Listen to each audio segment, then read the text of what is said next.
Sabay-sabay natin alamin ang mga kaganapan na nangyayari sa ating bansa.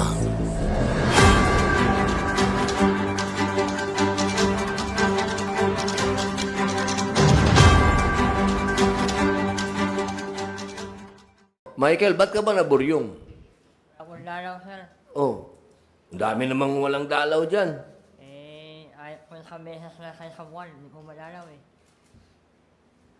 Eh, paano yan? Dinamay mo na lang ngayon lahat dyan. Dinamay mo na lang lahat. Paano yan, oh? Bahala po sila, sir. Kung ano kung gawin nila sa akin. Hindi. Bihira yung mga katwiran mo. Gumawa ka ng kasaysayan dito. Akalain mo tumakas ka sa maximum. Pati ako hindi ako makapaniwala sa ginawa mo. Anong sabi ng pangkat sa ginawa mo? Yanit po sila sa akin eh. Ha? Yanit po sila lahat sa akin eh. Eh, galit din kami sa kanila. Binola kami dito. Sabi niya, binilang ka eh. Saan ka nakaselda? 5'8 po. Muna. Hindi, Sputnik din yata yun eh. Opo. At palagi ko, sir, dapat wala muna sa Sputnik to.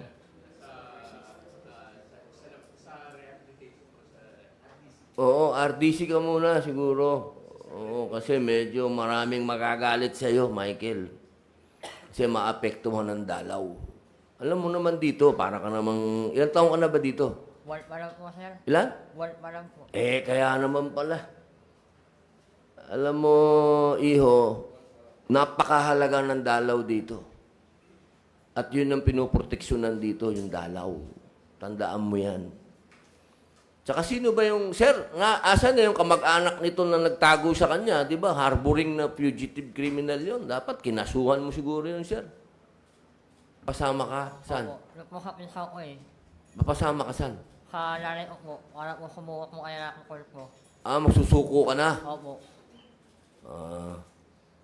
Eh, hakot wala po kami. Alam mo, Michael, isa lang sasabihin ko sa'yo kasi kung meron kang dapat sabihan kung ano talaga ang nangyari, ako yun. Naintindihan mo? Opo, sir. Huwag mo akong bulahin dahil kakampi mo ako. Magkaamoy tayo, pare. Tandaan mo yun. Kosa, ha? Opo. Huwag mo akong bulahin sa nangyaring ito. Ikaw ba, naniniwala kang may pinapupuga dito para trumabaho sa labas? Hindi ko po alam, sir eh. Eh. Ilang buwan ka na dito? Wala ka bang nadidinig sa mga pader? Mga pader dyan, nagsasalita. Wala ka bang naririnig? Na kwento-kwento sa pader? Wala po, sir eh. Hindi ka naniniwala? Naniniwala naman po, sir. Kasi, Na may pinalalabas? kasi mahiwaga po yung binibit eh. Mahiwaga. Opo eh. Ikaw ang pinakamahiwaga ngayon dito. Pambihira, oh. O sige, basta kung gusto mong magsabi ng totoo, sabihan mo ako, ha? Makikinig ako sa'yo. Sir, no dumating po kami doon sa lugar, nag-iisa lang po siya doon sa bahay. Pero may nakatira po doon. Ano po? Meron po. Ano po kanila bang bahay talaga yon o ano sila doon? Kararating niya lang po doon sa, ano sir, doon sa, ilang bahay. oras pa lang siya roon nakarating doon sa lugar, sir. Nasa loob siya ng bahay. Yes, sir. Kumakain siya. So pinapasok siya. Siguro, sir, kumakain sir ng... Dapat siguro maanuhan din yung pinsan nito. Bawal yun, sir. Yes, sir. Bawal yun. Harboring yun. Para hindi pang maraisan. Kung saan kung saan pa ito nagtago. Dapat siguro maanuhan din yun, sir. Saan ka pa ba nagtago pagkatapos nun? Wala po, sir. Hindi naman po ako nagtago sa pinsan ko, sir eh. Makakasama po sana ako. Kukulang po kasi ako ng mga oras na yun eh. Tanungin kita. Salamat, General Pereira. Salamat, General Katapang. Michael Kataroha. Lumapit-lapit ka sa mikropono. Kailan ka tumakas? July 7 po. July? 7 po. Anong oras? Alas 9 mo na umaga. Alas 9 na umaga. Anong oras kumukuha ng pumapasok ang truck ng basura? Alas 9 po. Alas 9. Sinabayan mo, pagpasok, paglabas, anong oras lumabas yung truck ng basura? Ba? Anong oras lumabas yung truck ng basura? Ano? Anong oras lumabas yung truck ng basura? Sabi mo, pumasok yung truck ng basura ng alas 9. Opo. Nakatakas ka rin ng alas 9? Hindi ko lang po alam kasi wala po na lang orasan nun eh. Walang relo. Opo, wala po. Paano mo ginawa ito? Pumasok ka sa truck ng basura? Pumasok ka sa basurahan? Kumain po ako kay Lani ng truck. Sa ilalim ng truck, pumasok ka. Opo. Pinag-aralan mo na, nakasya ka dun sa ilalim ng truck. Wala nakakita sa'yo? Wala po. Wala. Kahit alam mo meron CCTV roon, wala. Wala po. Yung dinaanan ng truck, ganun kalayo mula dun sa sinakyan mo hanggang makalabas ka ng gate. Hindi ko alam sir eh. Paano mo nalaman nasa labas ka na? Marami na po sasakyan eh. Marami na traffic na, marami ka Opo. naririnig. Opo. Anong ginawa mo nung naririnig mo maraming sasakyan? Bumaba na po ako sa sisi. Bumaba sa Sisi po. C6. Paano mo nalaman C6 na yun? Doon po kami lumadaan eh. Sa C6. Pero kanina, sinabi mo kay Police Major Moratillo, binaybay mo ang EDSA. Malayo ang EDSA sa C6. Sisi po ako bumaba eh. Hindi totoo yung EDSA. Hindi po eh. Ay, yung nagsinungaling ka sa kapulisan. Opo. May kaso rin yun. Alam mo? So, anong totoo? Sumakay ka, bumaba ka sa C6. Pagbaba mo ng C6, Doon po ako naglakad, pauwi po ako ng Polo. sumakay ka. Naglakad ka pa uwing Antipolo. Opo. Binaybay mo yung Laguna de Bay. Opo. Ba't mo nalaman na hanggang doon ba ang destinasyon ng truck? Yung wala kasi doon po lumayan yung kalaki. Hindi ko maipakiulit? Doon po kasi lumayan yung kalaki. Doon dumaan yung truck. Opo. Kakilala mo yung driver? Hindi po. Kakilala mo yung pahinante? Hindi rin po. Anong suot mo? Ganyan din? Nakaubad na po. Nakahubad ka, nakashorts ka na lang. Opo. Tuloy ka na sa Angono. Kahit na Polo po. Antipolo, tapos tinuloy mo ang Angono, hindi na. Hindi na po. Saan ka naman tumambay sa Antipolo? Kaot niyo po. Sa? Kaot niyo painaan. Ba't may kakilala ka ron? Wala po. So palakad-lakad ka doon, nakahubad ka lang. Nakalamit na po. Saan ka naman nakakuha ng damit? Kakaibigan po. May kaibigan ka doon. Sino yung kaibigan mo? Si Osme po. Ano yung PDL din dati? Hindi po. Ano yung mag-anak mo, barkada mo? Kaibigan lang po. Meron ba nag-utos sa'yo para tumakas ka? Wala po. Kusan loob ka lang tumakas? Opo. Bakit ka naman tumakas? Sobrang bulyo po. Ha? Sobrang bulyo po. Wala akong lalaw. Wala kang dalaw, nainip ka, Opo. naburyong ka. Opo. Doon ba habang nasa loob ka, may mga nabalitaan kang tumatakas din? Hindi ko alam sir eh. Ha? Hindi mo alam. Meron bang nag-udyok sa'yo na may gagawin ka sa labas pag tumakas ka? Wala po. Binayaran ka ba? Wala po. Kusang loob ka lang? Opo. Kusang loob ka. Ang ibig mong sabihin, na matagal mo na napag-aralan ng sistema rito, alam mo kung paano makalabas. Hindi po. Ay, wala ka ba nakita sa ilalim ng truck na mga salamin? Wala po. Hindi ginagawa rito? Yung salamin, may salamin para tingnan yung ilalim? Wala po ako nakita eh. Wala ka rin nakita aso? Wala po. Wala ka rin dinaan ng humps? Meron po. O hindi ka sumabit? Hindi po. Hindi ka tumama sa humps? Wala Naikot yung propeller. Opo. Naikot yung propeller ng truck. Hindi ka tinamaan? Malayo po. Ilang minuto ka mula nung sumabit sa truck hanggang makarating ng C6? Ilang oras? Oras po. Ilang oras? Hindi ko na po alam eh. Hindi ka nangalay pagkapit doon? Hindi po. Ano ba, nagtali ka o ano? Nakahiya po. Paano ka higa doon? Nakasandal po. Nakahiga, nakasandal. Saan? Sa molye? Sa classes po. Chassis. Di ba mainit yung chassis? Hindi po. July 7. July 7 may bagyo. Wala po. Wala?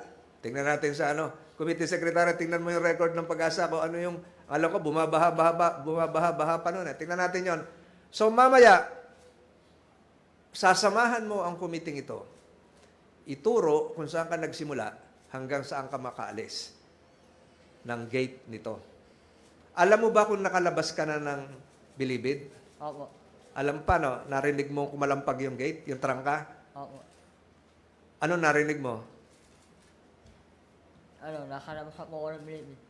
So, mula nung sumampa ka sa ilalim ng truck hanggang makalabas ka ng gate, ilang oras? Minuto po. Anak niyo oras po. Puno na kagad ng basura. Opo. So, bago ka sumakay, ang sabi mo kanina, yung truck ng basura dumating na alas 9, puno na. Opo. So pagpasok pa lang, puno na yung... Hindi po, lumabas po kasi ako, nalala mo yung truck ng basura eh. Pakiulit. Lumabas po ako ng Brianna namin, nalala ko yung truck ng basura. Lumabas ka, nandun na yung truck ng basura. Opo.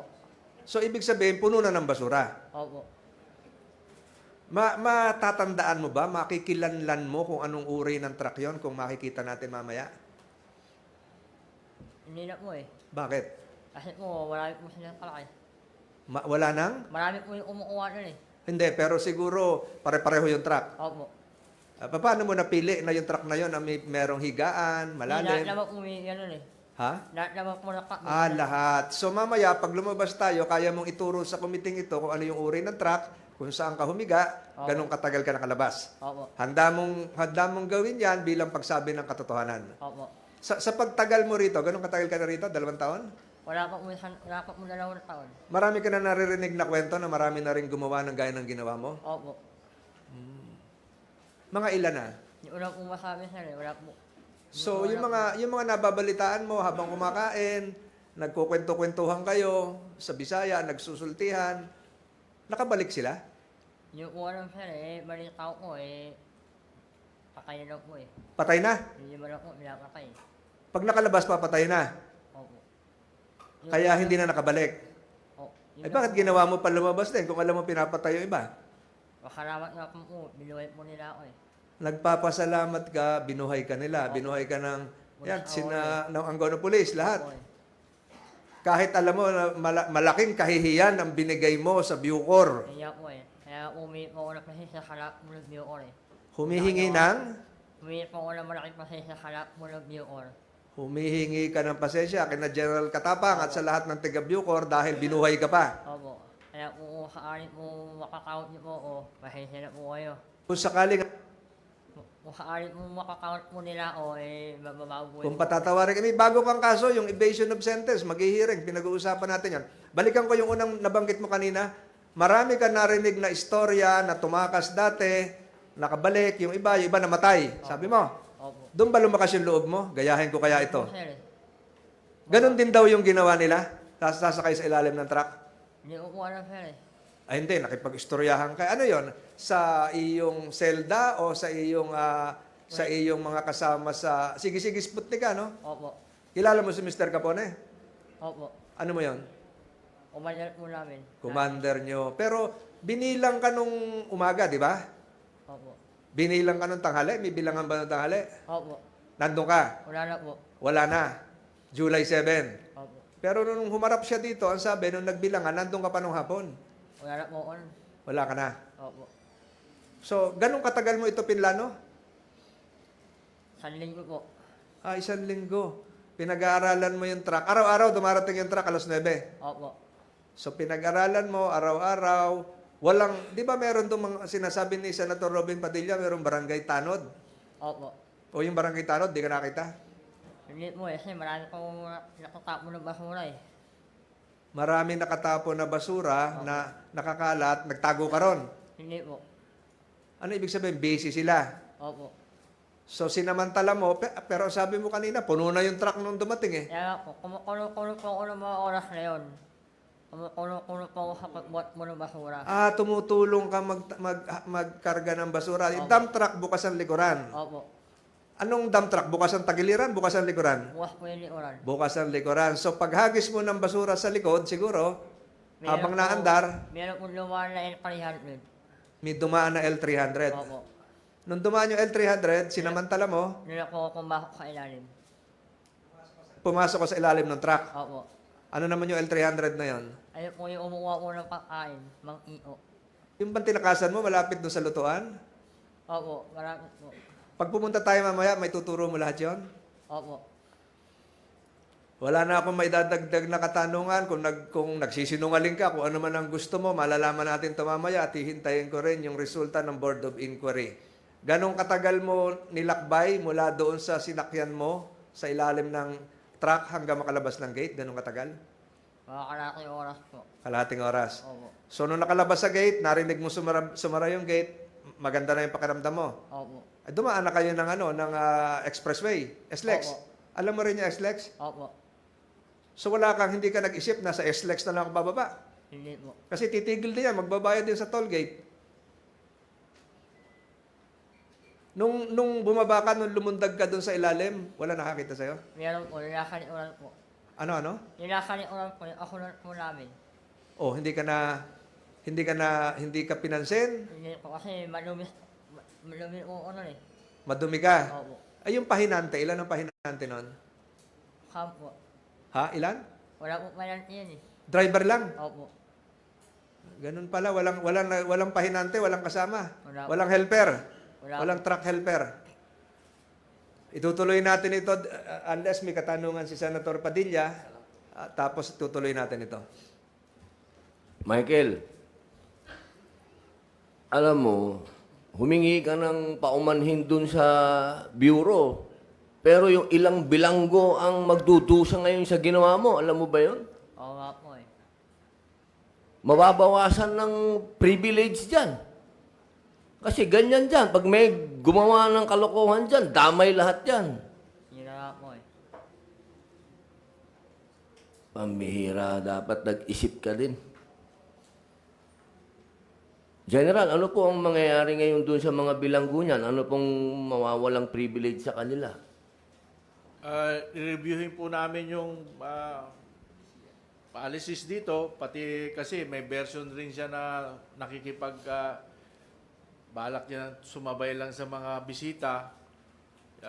Lahat po ng policy i-review, pati pagkuha ng basura, kung anong oras at dapat siguro wala na mga pahinante katulad ng PDL na nakikitulong paglipat ng mga ano.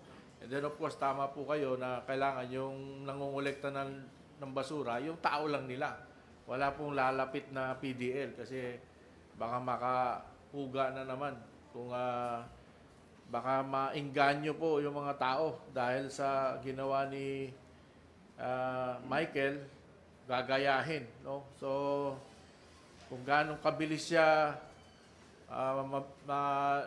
nire-enact namin in 12 seconds eh. 12 seconds. Nakapasok agad siya doon sa ilalim ng truck. So, marami pong babaguhin, pati yung mga gwardya, haba siguro nagkakalat na, nagkokolekta ng basura, may bantay na rin po. So, Opo. Yung sa bureau po kasi, makaka-adjust naman po yan. Dahil siyempre, may disciplinary action dyan. Na ano lang ako si bilanggo. Ano hong privilege mo wala sa mga bilanggo niyan? hindi naman wala pong mawawala. Tuloy po yung dalaw. Pero ngayon, higpitan ng konti. Dati po kasi may conjugal visit, may family visit. Medyo baka i-review na rin namin yon. Pero tuloy po, Senator Robin, bilang dating bilanggo dito, nararamdaman niyo yung paghihirap na nangyayari ngayon. As soon as maayos namin, kasi ma-review namin kung ano ba talaga ang kwento ng nangyari dito, we will adjust and hopefully itutuloy ulit natin yung dalaw naman po tuloy. Kaya lang yung overnight po ang wala, medyo ngayong walang dalaw. General, Overnight. yung kasi ang nakakapagpawala ng init ng ulo. Alam nyo naman, yung change oil ang tawag natin. Opo. Mahalaga yun. Opo. Baka pumunta sa ulo yung oil. Opo, yung kasabihan nyo, yung init ng sa ano. Opo, parte ng rehabilitation din yun, sir. Opo. At siya importante po, nakita ko yung pag dinadalaw sila, yung mga anak nila, nakikita nila, lumalaki na nakikita rin Yun, sila. malaking bagay yun, sir. Malaking bagay po. Part po yun ng reformation na Senator, wag po kayong mag-alala. As soon as maayos na po namin itong problema na ito, we will inform you. Baka 1 week siguro, bigyan niyo po kaming 1 week para maibalik natin yung normal na bisita dito, Senator. Salamat po. So, General, tuwing magkakaroon ng hearing siya, yung pangalawang kaso, yung evasion of sentence, lalabas uli ito. Pagpunta sa piskal, pagpunta sa husgado, tama ba yun? Hindi po ako abogado, can I ask my DDG for Administration, Attorney Al, to answer it? Because, Your Honor, or Mr. Chair, siya rin po ang chief ng Board of Inquiry regarding that pagtakas ni Lalabas Tataro. pulisya. Lalabas pulisya. Magandang umaga po. Depende po sa korte. Pero ire-request po namin through the prosecutor na kung pwede Zoom na lang po. Through Zoom. Meron naman po kaming korte dito sa loob ng Bilibi. Salamat. General, yung Board of Inquiry nyo kung paano tumakas siya, kailan lalabas yung report? Your Honor, unang-una po, ang pinagbasihan po namin, kaya po nasabi ng Bureau of Correction na July 14, ay Ang tanong ko po, kailan Apo. lalabas yung report nyo? Siguro po, humihingi po kami ng mga 2 linggo po. Kasi po, lahat po ng pwedeng involved na mga gwardya, pati po kung paano po nangyari ang nakalabas siya ay masusi po namin iimbestigahan. Nasimulan ko na po mag-conduct ng tactical interview po kay Mr. Cataroha. At isa sa lalim po siya talaga sa masusing investigasyon ng Board of Inquiry mismo. Siguro pagkatapos ng itong investigasyon nito. Salamat. The committee would also expect to have a copy of your comprehensive report. Tatanong, ngayon pa lang, can you furnish this committee a copy of that report? Pangalawa, gustong malaman ng committee ngayon yung circumstances tungkol sa pagkakahuli, pagkakatakas ni Michael Cataroha. 2 po ang lumalabas o 3 na ang lumalabas na report. Una, si Michael Cataroha ba ay tumakas noong July 14 sangayon sa Bureau of Corrections o July 7 sangayon sa Bureau of Corrections? Pangalawa, sa kanya pong salaysay sa harap ng Angono Police, sinabi niya na siya ay lumabas sa pamamagitan ng pagkopya ng stamp pad sa bisig gamit ang isang ballpen at kinopya at sinabayan yung mga bisitang pumapasok at pinili yung kanyang kasing tangkad. Subalit, ilang araw pagkatapos ng sinasabing salaysay, ay sinabi naman niyang siya ay tumakas sa pamamagitan ng pagsuot sa ilalim ng isang garbage truck. At di umano ay mayroon pa lumabas sa social media na pinapakita sa Twitter X na siya ay sumuot sa ilalim. Aalamin ng committee ngayon, araw na ito, sa pamamagitan ng pagpasyal doon sa naturang lugar kung saan siya nagsimula at saan siya nagtapos, kung paano siya tunay na nakalabas dahil na rin sa mungkahi ni Senator Robin Padilla na magkaroon ng reenactment. Nagpapasalamat tayo sa pamunuan ng Bureau of Corrections sa pangunguna ni General Gregorio Katapang sa malugod na pagtanggap sa kumiting ito ngayong umaga. At subaybayan po natin ang pagsisimula ng kabanatang ito kung saan nagsimulang pumuga si Michael Cataroha doon sa sinasabi niyang lugar hanggang sa siya ay makalabas. Ang ilang pong mga bahagi ng ating pinag-usapan nung unang pagdinig ay itutuloy po natin sa isang pagdinig sa loob mismo ng Senado. Sa araw pong ngayon, ang atin lamang pong gagawin ay yung reenactment. Sa Tagalog, atin pong gagawin sa pamamagitan ng aksyon ang pagpuga ni Michael Cataroha. Hinihiling ko po kung merong pangunahing salita si Senador Robin Padilla bago po tayo magpatuloy. Senator Padilla, you have the floor. A'udhu billahi minasyaitanirrajim. Bismillahirrahmanirrahim. Alhamdulillah rabbil alamin. Bismillahi wassalatu wassalamu ala rasulillahi. Assalamualaikum warahmatullah. Isang magandang umaga po sa inyo. Sa akin pong tinitingala na senador, ang amin pong chairman, Senator Francis Tolentino. Mabuhay po, Senator. At sa atin pong mga kasama ngayon dito sa Bureau of Correction. Ako naman po meron lang maikling panimulang salita. Patungkol lamang po ito. Una, gusto ko pong linawin muli na ako po ay galing dito sa Bureau of Correction. Kalahati po ng aking pangangatawan, espiritu, utak, nandito sa mga bilanggo. Ako ay nagre-representa ng mga bilanggo.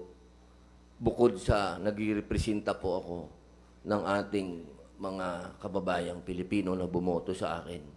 Itong usapin na ito ay hindi po ito pwede nating basta isang tabi. Sapagkat ilang libo pong bilanggo ang naapektuhan dahil sa kalokohan lang ng isang tao o dalawang bilanggo o tatlong bilanggo. Hindi po patas, hindi po parehas kung yung ilang libong bilanggo ay magbabayad sa katarantaduhan lang ng isa o dalawang tatlong bilanggo. Hindi po fair yun.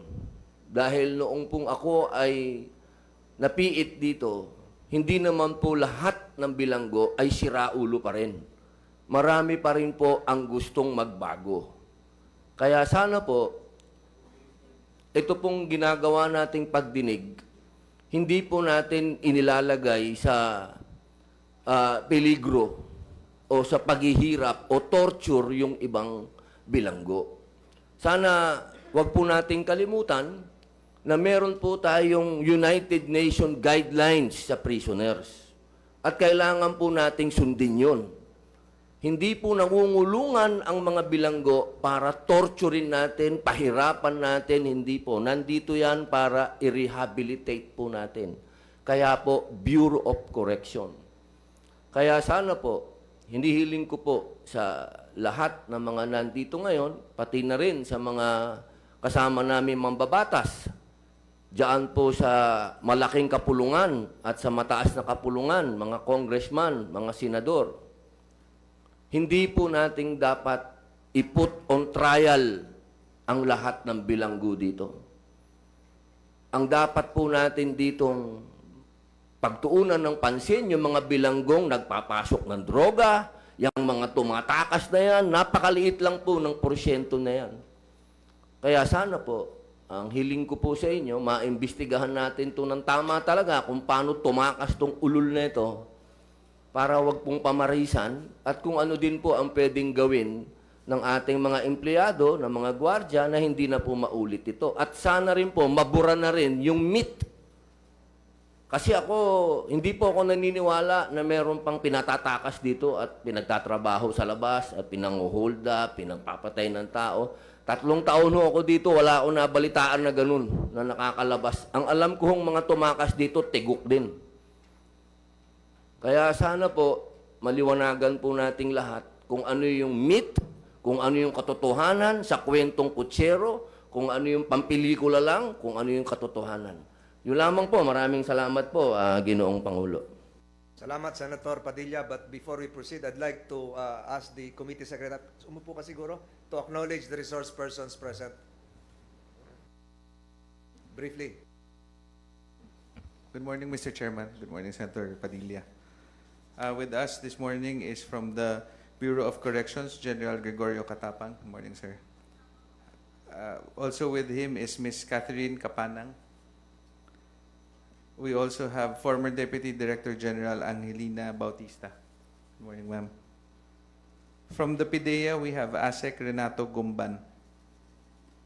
With him is Attorney Zarinea D.G. Aquino Isidro and Director Wardley M. Getala. From the Philippine Coast Guard, we have Coast Guard Mark Jefferson C. Mangoyob and Coast Guard Rolinda Lumanlan. From the PNP, OIC Chief of Police, Angono Municipal Police Station, we have Police Major Lauro L. Moratillo.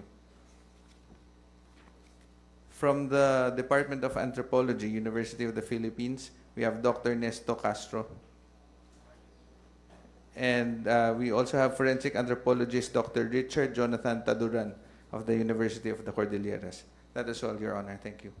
Thank you. Before we proceed, I'd like to remind all of those present before that you're still under oath. But for the new resource persons, I'd like you to please rise for the oath to be administered by the committee secretary. Pakitayo po yung bagong dating lang.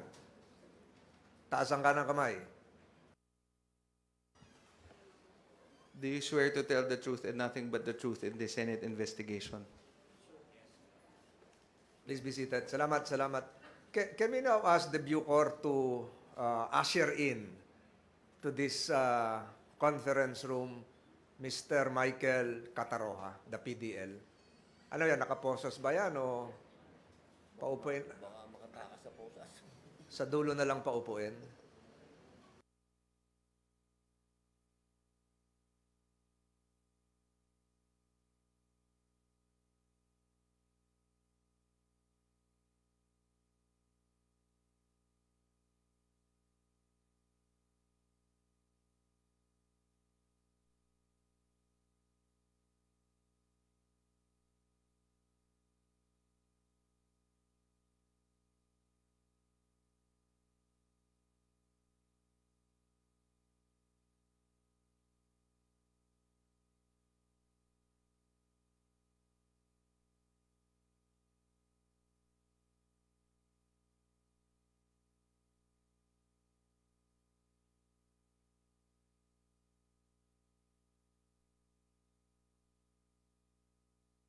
Sa dulo na siguro.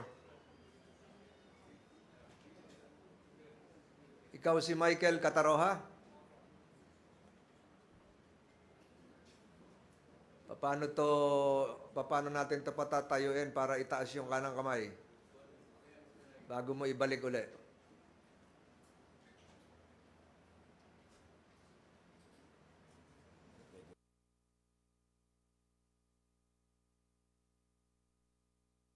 Pwedeng wala munang posa siguro habang naghihiring tayo.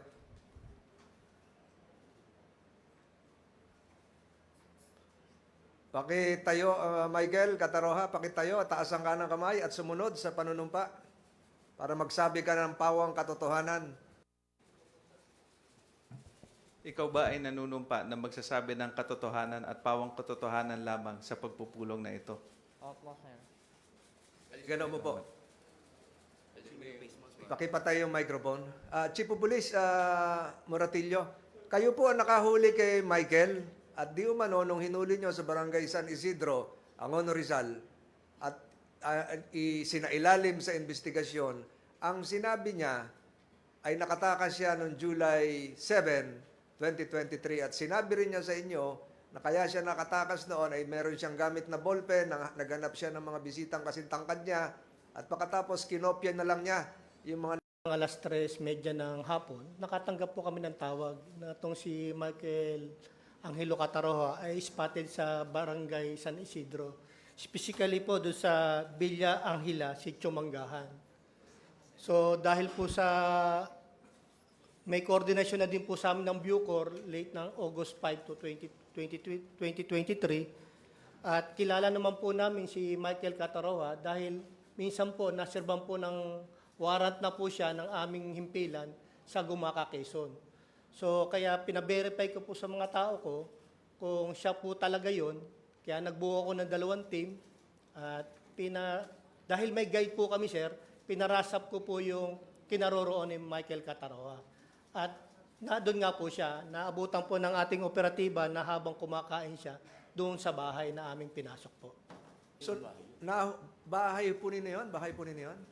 Bahay po ata ng pinsanin niya, sir. Pinsan niya. So, nung dinala niyo sa himpilan ng kwerpo ng kapulisan, ang binigay niyang salaysay ay siya ay tumakas July 17, yung gaya nung sinabi ko, kinopya lang yung mga tatak. Tama po ba yun? Tama po, base po sa kanyang salaysay, yun po ang sinabi sa amin. Tapos, tinorn over niyo siya sa Regional Police Office o kina General Armamento. Yes, sir. Nagkaroon po ng press briefing bandang hating gabi po. Minimaintain niya yung kanyang salaysay na siya ay tumakas sa pamamagitan ng pagkopya ng rubber stamp gamit ang isang ballpen. Tama po, sir. Hanggang dinala nyo sa Regional Police Office, ganun pa rin ang kanyang versyon. Nung dinala po namin siya during inquest proceeding po sa provincial prosecutor, Inquest ito kasi may bagong kaso, evasion of sentence. Yes, sir. Nung dinala sa inquest, ano nangyari? Nung tinanong po siya ni Fiscal Jaime ko kung paano siya nakatakas, sinabi naman niya po na sumabit po siya sa truck ng basura palabas. Ilang araw yon pagkatapos ng unang salaysay? The day before po. Kinabukasan po. The day The day after. after po. The day after. Ayun. So Kinabukasan sinabi po. niya, sumabit na siya. Yes, sir. Nung bang siya nakapiit doon saan yun? Sa regional? Sa Angono Police Sa Station. Angono. Meron ba siya mga nakausap? Meron pumuntang abogado? Meron pumuntang kaibigan? Merong may posibilidad na nag-coach sa kanya? Nung una po namin siya nahuli, wala po. Hindi naman po siya nakausap ng magulang niya. Kinabukasan na po siya nakausap ng magulang niyang babae. So kinabukasan siya nakausap, yung kausap niya yung magulang niya, may kasamang ibang tao yung magulang niya, abogado o iba? Wala naman po. Nag-iisa lang po. So nung araw na yon, nag-iba na rin yung version niya. Nung kinabukasan po, during inquest proceeding lang po. Doon nga nakausap din ng magulang. Opo. Nag-iba na yung kwento niya. So hindi na siya sumabit na sa ilalim ng truck. Opo, sumabit na po daw May siya sa kopya kayo ilalim. nung unang salaysay niya?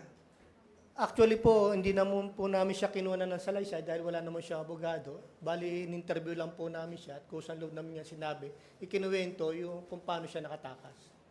At yung sinasabi mo ngayon, Chief of Police, will form parts of the records of this case. Lahat nung sinabi mo. Yes, sir. Gaya nung, ulitin ko, sinabi niya na siya ay nakatakas gamit ang ballpen para kopyahin ang rubber stamp noong July Opo. 7. Opo, sir. Naglakad sa EDSA, yun ba yun? Naglakad Yes, sa sir. EDSA? At tinanong din po namin kung paano siya nakarating sa Anguno. Ang sabi niya, binagtas niya ang EDSA hanggang Kainta, tapos nagpasabit-sabit siya sa jeep hanggang makarating sa Anguno po. Salamat. Bahagi ng records ng proceedings ng committee ito ang inyong sinabi ngayon, Police Major Moratillo. Maraming salamat po. Tatanungin ko ngayon si General Katapang. General Katapang, kailan nyo unang nabalitaan na nahuli na si Michael Cataroha at paano po ito sinurrender sa inyo ng ating kapulisan? Ang alam po namin, August 15 ata, o nung nag-turn over dito sa amin, of course, nag-request ako ng kung pwede ma-turn over, but sabi nila, there are certain procedures na kailangan gagawin. Pinabayaan ko naman po. And then, of course, nag-coordinate kami at na-transfer po nung gabi na yon si PDL Cataroha.